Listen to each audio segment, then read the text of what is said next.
সুন্দর একটা রাষ্ট্রকে নস্যাৎ করার জন্য এবং এই ডক্টর ইউনূসের সরকারকে বেকায়দা পালনের জন্য প্রতিহত করার জন্য বিগ জি নামক রেস্টুরেন্টে এই মিটিংটা করেন।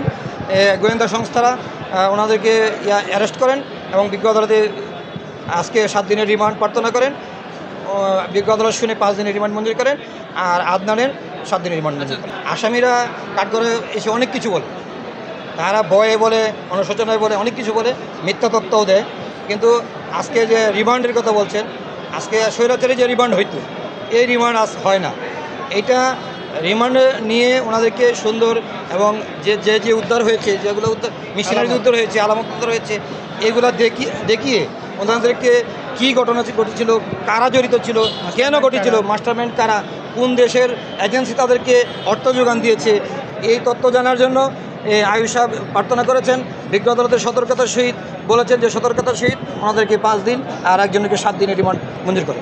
উনি বলেছেন যে আমি হোটেলে সেখানে উপস্থিত ছিলাম, কিন্তু এই বৈঠকের সাথে আমি কোনো উপস্থিত ছিলাম না।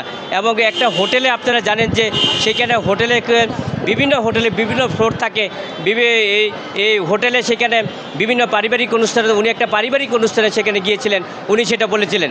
এবং এই ঘটনাটা কী ঘটেছিল এবং সেটা উনি জানেন না এবং আদৌ উনি এই সম্পর্কে অবগত না, এবং ওনার হাজব্যান্ড ঘটনার সাথে ছিল কিনা এবং উপস্থিত ছিল কিনা সেটা উনি তথ্য উপাত্ত দিতে পারেন না, উনি বলতে পারেন না।